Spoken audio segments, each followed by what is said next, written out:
PAN cakes ಅನ್ನೋ word ಕೇಳಿದ ತಕ್ಷಣವೇ ಮಕ್ಳಿಗಂತೂ ತುಂಬಾ ಖುಷಿ.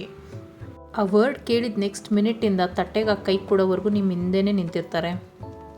ಈ ಪ್ಯಾನ್ ಕೇಕ್ಸ್ ನೋಡೋದಕ್ಕೆ ಎಷ್ಟು ಚೆನ್ನಾಗಿ ಕಾಣಿಸುತ್ತೋ ತಿನ್ನೋದಕ್ಕೂ ಅಷ್ಟೇ ಚೆನ್ನಾಗಿರುತ್ತೆ. ಸ್ವಲ್ಪನೇ ಇಂಗ್ರೀಡಿಯೆಂಟ್ಸಲ್ಲಿ ಆರಾಮಾಗಿ ಮನೆಯಲ್ಲಿ ಮಾಡ್ಕೊಬೋದು. ತುಂಬಾ ಈಸಿ. ಹೇಗೆ ಮಾಡೋದು ನೋಡೋಣ ಬನ್ನಿ. ಈ ರೆಸಿಪಿಗೆ 1 ಮೊಟ್ಟೆ ಬೇಕಾಗುತ್ತೆ. ನಿಮಗೆ ಮೊಟ್ಟೆ ಹಾಕ್ಕೊಳ್ಳೋದು ಇಷ್ಟ ಇಲ್ಲ ಅಂತ ಅಂದರೆ ಮಿಲ್ಕ್ ಮೇಡ್ ಹಾಕ್ಕೊಳ್ಳಿ 3 spoons, salt 1/4 spoon, vanilla essence 1 spoon, ಸಕ್ಕರೆ ನಾವು ಯಾವ ಕಪ್ ಯೂಸ್ ಮಾಡ್ತಾ ಇರ್ತೀವೋ ಅದರಲ್ಲೇ 1/4 ಕಪ್ಪು, ಹಾಲು 1/2 ಕಪ್ಪು. ಇಷ್ಟನ್ನು 1 ನಿಮಿಷ ಚೆನ್ನಾಗಿ ಬೀಟ್ ಮಾಡ್ಕೊಳ್ಳಿ, ಸಕ್ಕರೆ ಎಲ್ಲ ಒಂದು ಸ್ವಲ್ಪ ಕರಗೋವರೆಗೂ.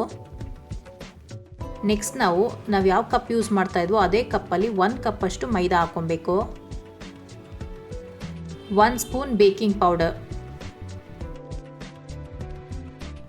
ಮತ್ತು 1.5 ಸ್ಪೂನಷ್ಟು ಎಣ್ಣೆ ಹಾಕ್ಕೊಳ್ಳಿ. ಇಷ್ಟನ್ನು ಲಂಪ್ಸ್ ಆಗದೆ ಇರೋ ಥರ ಚೆನ್ನಾಗಿ ಮಿಕ್ಸ್ ಮಾಡ್ಕೊಳ್ಳಿ. ಒಂದು ಸ್ವಲ್ಪನೂ ಗಂಟಿರಬಾರ್ದು ಆ ಥರ. ನೀವು ಜಾಸ್ತಿ ಕ್ವಾಂಟಿಟಿನಲ್ಲಿ ಮಾಡ್ತಾಯಿದ್ರೆ ಈ ಮೈದಾನ 1-2 ಸಲ 3 ಸಲ ಹಾಕ್ಕೊಂಡು ಮಿಕ್ಸ್ ಮಾಡ್ಕೊಳ್ಳಿ, ಇಲ್ಲಾಂದರೆ ಲಮ್ಸ್ ಫಾರ್ಮ್ ಆಗಿಬಿಡುತ್ತೆ. ನೋಡಿ ಇಷ್ಟು ಈಸಿಯಾಗಿ ಬ್ಯಾಟರ್ ರೆಡಿ ಆಯಿತು. ಈಗ ಒಂದು ನಾನ್ ಸ್ಟಿಕ್ ತವಾನ ಫುಲ್ ಬಿಸಿ ಮಾಡ್ಕೊಬೇಕು. ಅದ್ರ ಮೇಲ್ಗಡೆ 1 ಸೌಟಷ್ಟು ಮಾತ್ರ ಬ್ಯಾಟರ್ ಹಾಕಿ ಒಂದು 15-20 ಸೆಕೆಂಡ್ಸ್ ಆಗ್ತಾ ಇದ್ದಂಗೆ ಈ ಥರ ಮೇಲ್ಗಡೆ ಎಲ್ಲ ಈ ಥರ ತೂತು ಥರ ಆಗುತ್ತೆ. ಈ ಥರ ಜಾಸ್ತಿ ತೂತು ಬಂದಿದ ತಕ್ಷಣ ಅದು ಫ್ಲಿಪ್ ಮಾಡೋಕ್ಕೆ ಟೈಮ್ ಅಂತ ಅರ್ಥ. ಮೇಲ್ ಫುಲ್ಲು ಬೇಯಲ್ಲ, ಅಲ್ಲಿವರೆಗೂ ಕಾಯಬೇಡಿ, ಕಪ್ಪಗಾಗ್ಬಿಡುತ್ತೆ ಕೆಳಗಡೆ ಎಲ್ಲ.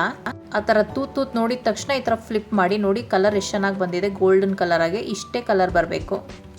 ಇದು ಪ್ಯಾನ್ ಕೇಕ್ಗೆ ಪರ್ಫೆಕ್ಟ್ ಕಲರ್. ಪ್ಯಾನ್ ಕೇಕ್ಸ್ ಮಾಡಬೇಕಾದ್ರೆ ಗ್ಯಾಪ್ನ ಇಟ್ಕೊಳ್ಳಿ. ಯಾವಾಗಲೂ ಲೋ ಫ್ಲೇಮ್ನಲ್ಲಿ ಇಟ್ಕೊಬೇಕು. ಜಾಸ್ತಿ ಹೈ ಫ್ಲೇಮ್ ಇಟ್ಕೊಂಡ್ರೆ ಸೀದೋಗ್ಬಿಡುತ್ತೆ. ನಿಮಗೆ ಚಿಕ್ಕದಾಗಿರೋ ಪ್ಯಾನ್ ಕೇಕ್ಸ್ ಬೇಕು ಅಂತ ಅಂದರೆ ಒಂದು ಅರ್ಧ ಸೌಟ್ ಹಾಕ್ಕೊಳ್ಳಿ. ಆವಾಗ ಒಂಥರ ಮಿನಿ ಪ್ಯಾನ್ ಕೇಕ್ಸ್ ಥರ ಬರುತ್ತೆ. ನಾನು ಮಾಡಿರೋ ಅಷ್ಟು ಬ್ಯಾಟರ್ನಲ್ಲಿ ನಿಮಗೆ 6 ಪ್ಯಾನ್ ಕೇಕ್ಸ್ ಆಗುತ್ತೆ. ನಿಮಗೆ ಜಾಸ್ತಿ ಬೇಕು ಅಂದರೆ ಜಾಸ್ತಿ ಕಲಿಸ್ಕೊಳ್ಳಿ. ನೋಡಿ ಈಗ ಪರ್ಫೆಕ್ಟಾಗಿರೋ ಪ್ಯಾನ್ ಕೇಕ್ಸ್ ರೆಡಿ ಇದೆ. ತುಂಬಾ ಚೆನ್ನಾಗಾಗಿತ್ತು, ತುಂಬಾ ಟೇಸ್ಟಿಯಾಗಿತ್ತು.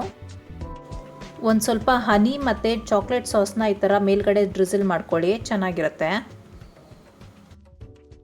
ಇದ್ರ ಮೇಲೆ ನೀವು ಬೇಕಾದರೆ ಸಣ್ಣದಾಗೆ ಆ್ಯಪಲ್ನ ಮತ್ತು ಬಾಳೆಹಣ್ಣೆಲ್ಲ ಕಟ್ ಮಾಡಿ ಹಾಕ್ಕೊಬೋದು. ಇಲ್ಲಾಂದರೆ ಡ್ರೈ ಗ್ರೇಪ್ಸ್ನಾದರೂ ಹಾಕ್ಕೊಳ್ಳಿ, ತುಂಬ ಚೆನ್ನಾಗಿರುತ್ತೆ.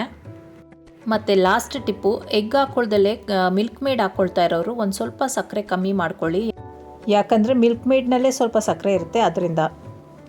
ಟ್ರೈ ಮಾಡಿ, ಟೇಸ್ಟ್ ಮಾಡಿ, ಎಂಜಾಯ್ ಮಾಡಿ. Thank you for watching. Bye.